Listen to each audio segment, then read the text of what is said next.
아멘. 예, 오늘은 사도행전 27장이 되겠습니다.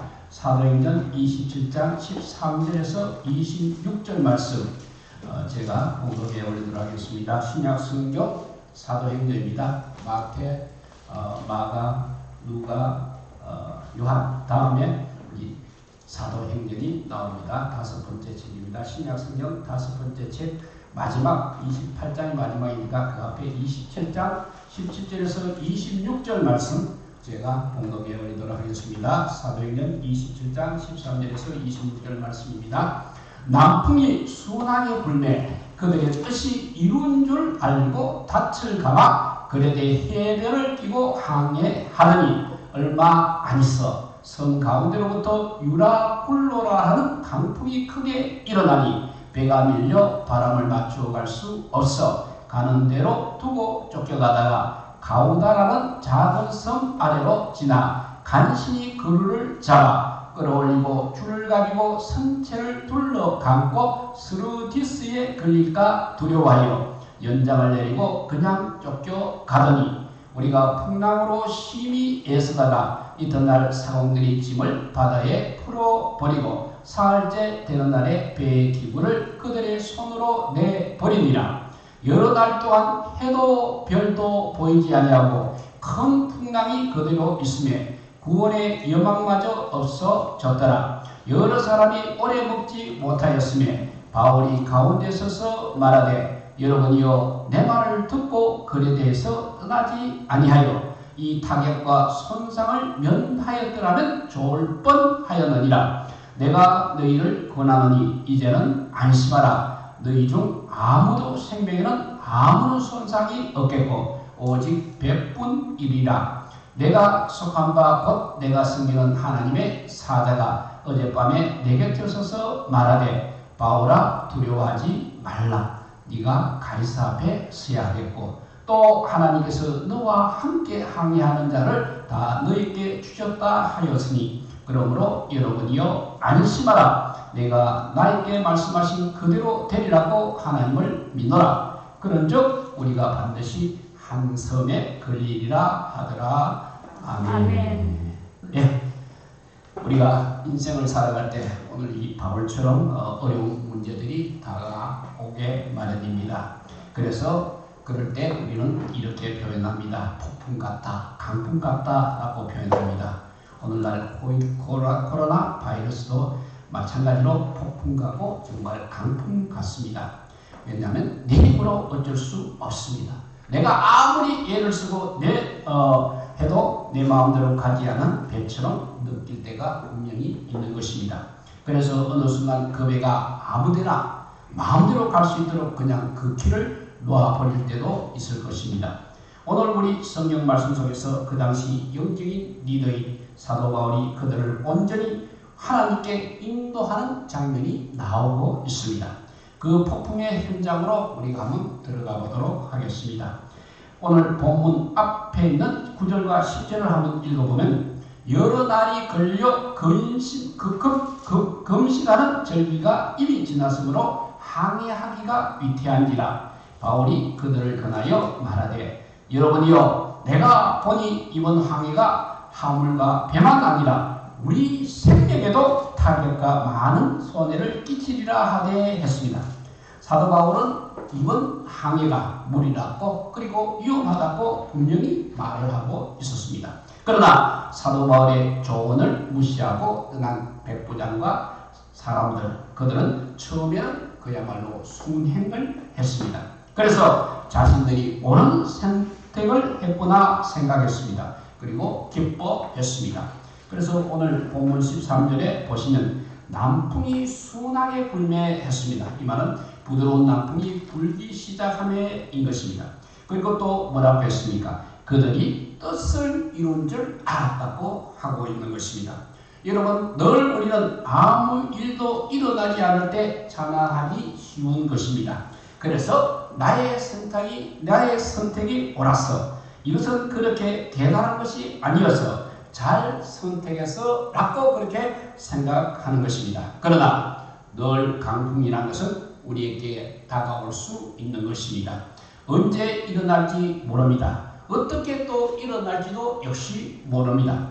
아무리 순풍이 지금은 불어도 우리 인생의 강풍이 언제 어느 시에 일어날지 누구든지 모르고 있는 것입니다.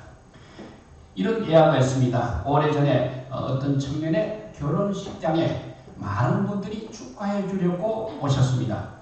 축복의 시간이었습니다. 모두 다 행복한 시간이었습니다. 시간이 이제 되었습니다. 결혼식을 거행해야 합니다. 그런데 시작을 못하고 있습니다.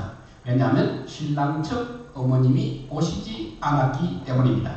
그 어머님은 홀로 사십니다. 다들 번거로워할까봐 혼자 대중교통을 타고 예식장에 오시겠다고 말씀하셨습니다. 그런데 도착하지 않는 것입니다. 어쩔 수 없이 어머니 없이 결혼식을 시작했습니다. 그런데 결혼식 중간에 하객들 사이에 웅성웅성하기 시작합니다. 그 어머님이 결혼식장에 오시다가 그만 교통사고로 그 자리에서 사망했다는 소식이었습니다. 우리는 때로 방심하고 있을 때, 나의 선택이 옳았다고 기뻐하고 있을 때 느닷없이 찾아올 수 있는 것입니다. 오늘 본문도 어김없이 그들이 감당할 수 없는 큰 광풍이 몰아치게 되었습니다.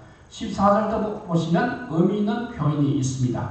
얼마 안 되어 했습니다. 얼마 안 되어 우리의 선택과 결정이 잠했고 그리고 잘 되어가고 있다고 생각한 것이 그래 오래가지 않는다는 것입니다. 얼마 안 되어 강풍이 불어 닥친 것입니다. 유라굴라라는 이름하는 강풍이 들이닥친 것입니다.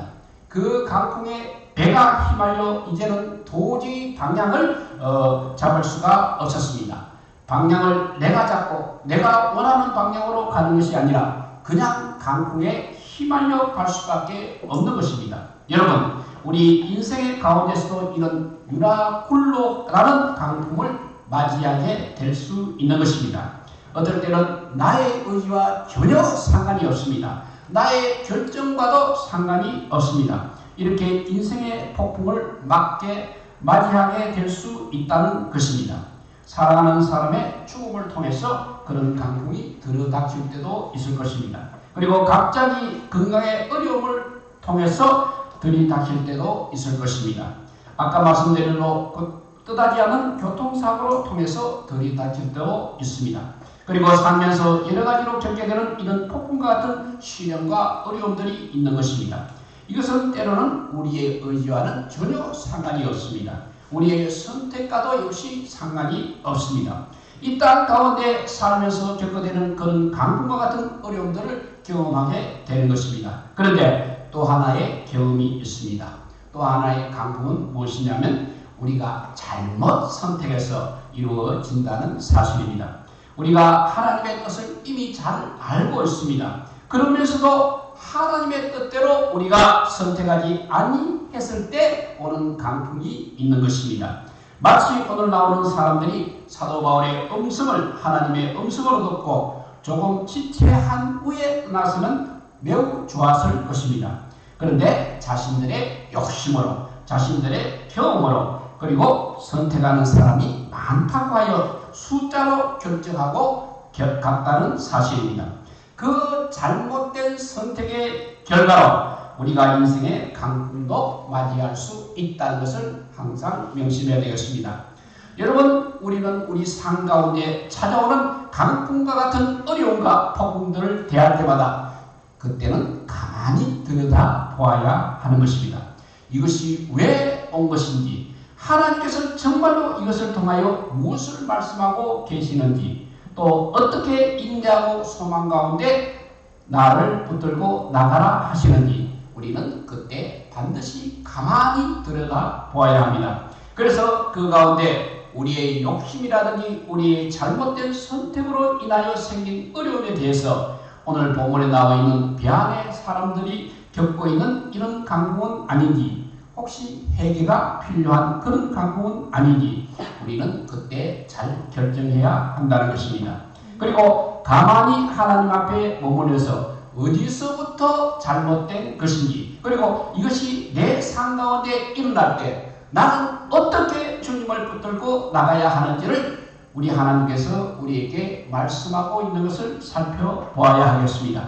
여러분, 우리에게 찾아오는 강국에 대해서는 우리는 항상 진실해야 합니다. 정말 나의 욕심으로 인해 생긴 그런 강국이라면 해결하실 분은 오직 하나님 한 분밖에 없는 것입니다. 내가 왜 그런 결정을 했는지, 왜 그런 선택을 했는지 다시 한번 뒤돌아 보시고 다시 하나님께 나아가게 됨을 꼭 기억할 수 있기를 바랍니다. 이제 이제는 아무것도 할 수 없는 상황에까지 이르렀습니다. 그래서 18절, 19절, 20절까지 읽어보면 이제는 자신들이 아무것도 할 수 없다는 것을 깨달은 사람들이 이제 포기하기 시작을 합니다. 내려놓기 시작을 합니다. 절망하기 시작하고 있습니다. 낙심하기 시작하고 있습니다. 그래서 오늘 말씀을 보니 자신들이 배에 가지고 있던 그런 무거운 짐들을 이제 하나하나 버리기 시작합니다. 여러분, 이것이 바로 우리 인생의 끝이다, 바닥이다 라고 말하는 것과 같은 것입니다. 그런데 여러분 아십니까?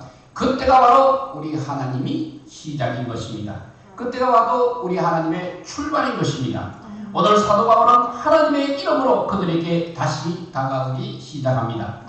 21절을 보시면 사도 바울이 정말 안타까운 마음으로 말하는 것을 느껴집니다. 내 말을 듣고 그에 대해서 떠나지 아니하여 라고 했습니다. 여러분에게 이렇게 항해하지 말라고 내 충고를 들었더라면 타격과 손실은 있지 않았을 것이라는 것입니다. 그들이 사도 바울의 말만 들었다면 이런 일이 없었을 것을 이제야 깨닫게 되는 것입니다. 그리고 그 폭풍의 현장, 그 배 안에 사도 바울도 같이 타고 있었기 때문에 다시 한번 사도 바울의 안타까운 마음이 전해질 때 그 영적인 리더의 말에 그제야 그들의 마음이 움직이기 시작을 합니다. 그는 또 하나님 말씀을 전하기 시작합니다. 22절을 보면 하나님으로부터 오는 이 한마디, 안심하여라, 내가 너의 생명을 붙잡고 있다. 이 한마디가 바로 그들의 생명을 살리고 있습니다. 그리고 그들의 마음을 이제는 다시금 하나님께로 돌이킨다는 것입니다. 여러분, 이런 영적 리더들이 필요하지 않습니까? 그냥 그들의 넋두리만 주어지는 것이 아니라 정말 영적으로 깨어있고 그리고 그들에게 하나님의 마음을 잘 전할 수 있는 영적인 리더가 우리에게 필요하지 않습니까? 많은 사람들이 자신의 경험과 자신의 이론과 자신의 논리로 모든 것을 판단하고 결정을 내리는 이 시대입니다. 어쩌면 하나님께서는 이런 영적으로 깨어있는 리더를 기다리고 계신다는 사실입니다. 만약 누군가가 나를 챙겨주겠지, 나는 이런 것 못해가 아니라 정말 누군가를 누군가를 영적으로 깨우쳐 믿음으로 세워나가는 지혜 있는 영적 지도자가 우리에게 반드시 필요하다는 것입니다. 그래서 말 한마디 한마디에 권위가 있고 나의 행동 하나하나에 영적인 힘이 들어있을 때 그때 사람들은 어려운 가운데서도 그것을 보게 될 것입니다. 힘들고 어려운 상황 가운데 캄캄한 어두운 가운데 그 영적인 힘에 압도당할 수 있다는 것입니다. 어쩌면 우리는 그 힘이 비록 부족하지만 그 힘에 필요를 하고 있습니다. 교회라고 하는 공동체 안에서 누구나 똑같아서 내가 목사인지 내가 성도인지 구별이 안 되어 영적인 권위도 없고 그들을 이끌 힘이 없다면 그것은 세상 공동체와 다른 것이 없는 것입니다. 그러나 영적인 리더는 그렇게 기분이 만들어주지를 않습니다. 하나님께서 내가 얼마만큼 기도하고 그분을 얼마만큼 붙잡고 그리고 그분의 뜻에 민감하게 말씀으로 사는지에 따라서 영적인 능력은 달라지는 것입니다. 저는 우리 교회에 이런 영적인 능력을 가지신 분이 많았으면 좋겠습니다. 정말로 교회가 제대로 역할을 감당하기 위해서는 이런 영적인 능력이 있는 분이 많이 있어야 합니다. 어쩌면 폭풍으로 인하여 함께 가라앉아 버리는 이 세상의 험난한 그 배속에서 이런 영적인 리더의 목소리가 필요한 것입니다. 안심하라, 두려워 말라, 내가 너를 잡고 있다라고 하나님의 말씀을 당당하게 선포할 수 있는 영적인 리더를 하나님께서는 기다리고 계시는 것입니다. 그런 분들이 교회에 말하면 그런 분들이 교회를 잘 이끌어 가실 것입니다. 그런데 반대로 그런 분들보다 세상과 가까운 사람들이 더 많이 있다면 교회는 정말 힘들고 어려울 것입니다. 사랑하는 여러분, 영적으로 깨어서 이런 영적인 리더들이 되시기를 바랍니다. 아멘. 정말 내가 하는 말이 영적인 영향력이 있고 나의 행동이 영적인 힘이 있는 그런 깨어있는 말과 행동이 되기를 바랍니다. 이제 말씀을 정리해 봅니다. 우리는 우리에게 지금 불어닥치고 있는 이 강풍에 대해서는 진실해야 합니다. 하나님 앞에서 부끄러움 없는 선택인지 아니면 나의 욕심으로 선택한 것인지 우리에게 오는 폭풍 앞에서 우리는 진실할 수 있기를 바랍니다. 하나님께서는 영적으로 깨어있고 영적으로 영향력을 행사하는 사람을 찾고 계십니다. 교회에서도 가정에서도 내가 있는 어느 곳이라도 영적인 영향력을 줄 수 있는 그런 믿음의 사람들이 다 되시기를 우리 주님의 이름으로 축복드립니다. 아멘. 기도하겠습니다. 사랑의 하나님 감사합니다. 이번에 아버지 이번에 이 바이러스는 아버지 우리의 힘으로는 감당할 수 없는 그런 아버지 어려움입니다만 그 외에도 우리에게 다가오는 많은 아버지 폭풍 같은 아버지 시간이 있을 때 우리가 어떻게 해야 될지를 믿음으로 이겨나가는 우리 모두가 되게 하여 주시옵소서. 이번 사태에도 우리가 가만히 있기보다는 하나님 앞에 더 가까이 나가는 자 되게 하여 주시고 이 어려운 아버지 시간 속에서 하나님 우리의 믿음이 오히려 성장하는 역사가 일어나는 좋은 기회가 되게 하여 주시옵소서. 세상에 아무리 좋은 것이라도 결국 끝이 있게 마련이고 그것 때문에 주님의 나라를 아버지 잃어버리는 어리석음을 범하지 않게 하여 주시옵소서. 우리의 믿음이 더욱 돈독하게 하여 주시옵소서. 특별히 예배를 하지 못하는 이 어려운 순간에도 정말 주님을 바라보는 영안이 떠있게 하여 주시고 주의 말씀에 귀를 기울일 뿐만 아니라 기도로서 많은 생명들을 구할 수 있는 가장 좋은 기회가 되게 하여 주시기를 간절히 빌고 원하오며 우리 구주 예수 그리스도 이름으로 기도드리옵나이다. 아멘. 네.